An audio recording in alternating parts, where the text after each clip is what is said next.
All right, is this a problem for Georgia? Have we hit a problem moment for the Dogs? Here's my question. I have the answer. Well, we'll see. We'll see. For such a long time, Georgia was really never challenged in games. I mean, you think about the 21 season, Alabama, Clemson, that was really it, right? Mm-hmm. Maybe I'm forgetting a game. 22, you had 2 games. Missouri, Ohio State. I will, if you want to say Kent State, all right, whatever. In 23, though, South Carolina, Auburn, to some degree, Georgia Tech, certainly the Alabama game, which they lost.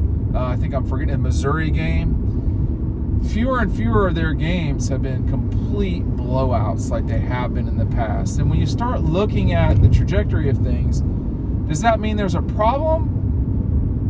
Or is this like sort of an overreaction?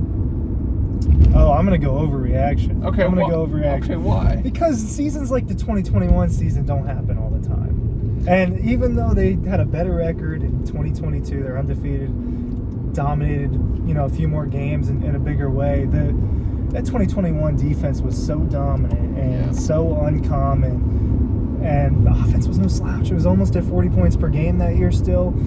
An offense that went through a lot with the quarterback situation and, finally stamping it with Stetson Bennett. But just because you don't blow out every team, every single game, I don't think that's a problem. Now, you're going to look to 2024, and there might not be as many blowouts. Why? The schedule's really, really tough. They're on the road for some of those big games. So maybe we see that trend over the last few years continue, where maybe there's 5 or 6 games they struggle with this time, but they still win 11, 12 games. I would say it's a little bit of an overreaction to call it a problem. All right, but here's the thing, though, is that, when you look at Alabama, now, of course, everything has changed at Alabama. Nick's not there anymore. But, they've not won a national championship. They've not won a national championship since 2020 and 21. Obviously they lost to Georgia. They also lost to someone else. I can't remember who it was immediately off the top of my head. They also lost to, they had a real big fight with Auburn. And then for Bama, it became this sort of same thing too. You could see that with Clemson a little bit. I don't think it all fell out on Clemson necessarily, and I don't think it will with Alabama. But I'm just, when you go from playing, or I guess it was 30 games, and 4 of them are competitive. Say 4. It's 4. Am I getting that right with 21? The Clemson game was certainly competitive. The Alabama loss, they lost. But the rest was just Can you remember a tighter game? The rest were easy wins for the most part, even if the score Michigan wasn't game, a blowout. The Tennessee game.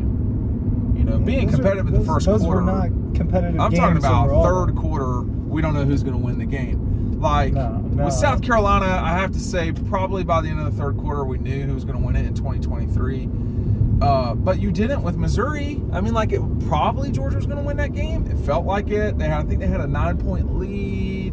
It was almost until the end of the fourth that they had that. They had the lead of the Missouri game. But, like Auburn in 23, no, it wasn't like that at all.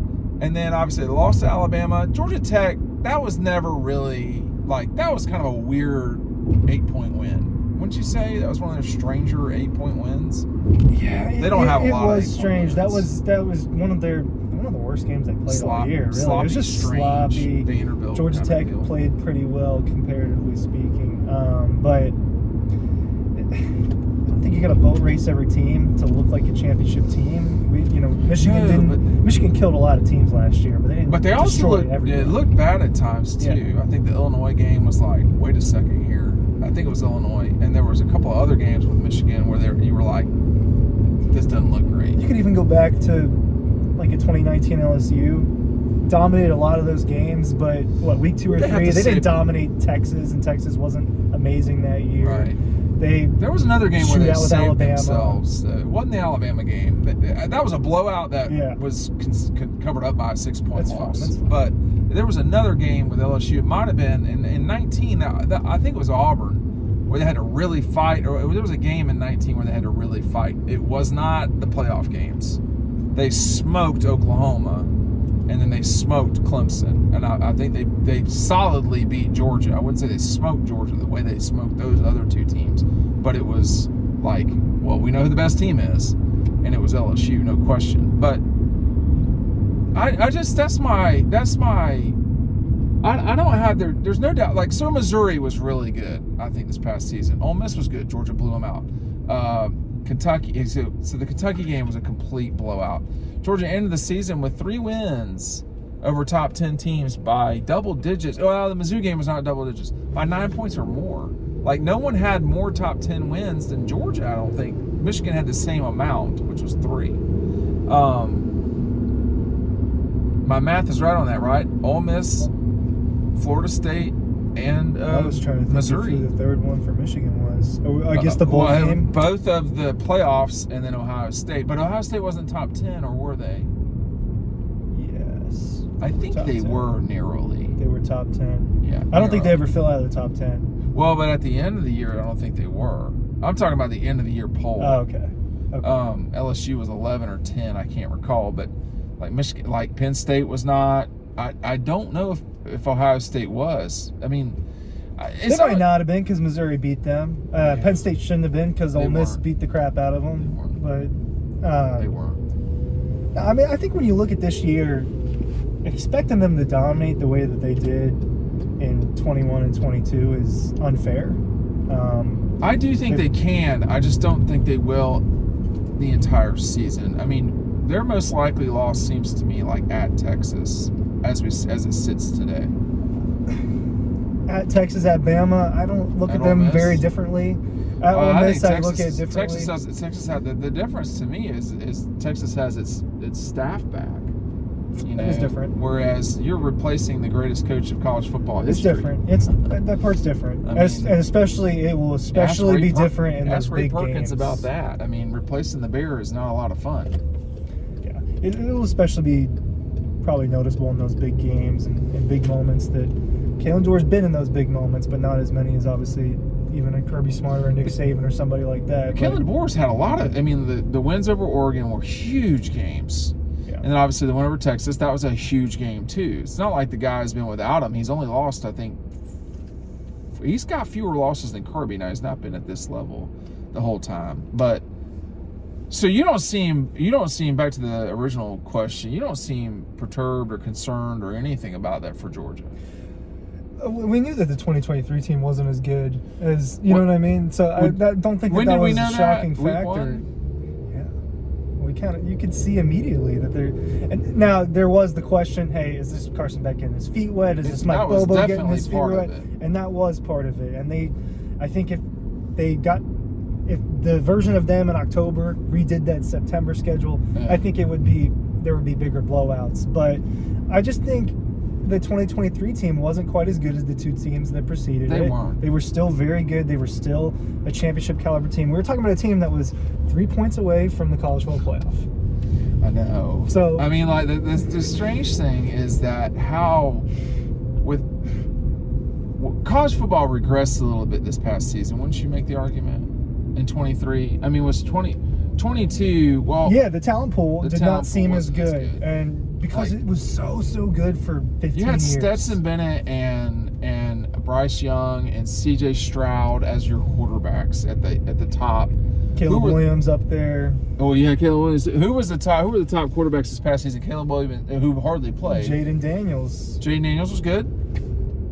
Carson Beck's not too far down that list. No, but that's not part. Quarterbacks were definitely not as good. I think the quarterbacks as a whole will probably be a little bit better in college football. Will Jalen Milroe be better this next season than he was last year? Yeah. Yeah, I think he takes a step forward. I don't know how big, but I do think he gets better. I think that's completely possible. It's the same thing. I feel the same way about Carson Beck. I think Carson Beck will be better. Is he going to be significantly better? I don't know. Well, I did a video earlier that, you know, and I don't know the order that people will see these, but, you know, Carson, this is only going to be about, are you winning the national championship or not? I will not be saying that. I doubt I will say that about the 2025 quarterback, whoever that person may be, because that person will not come into this thing as a fifth-year, you know, player.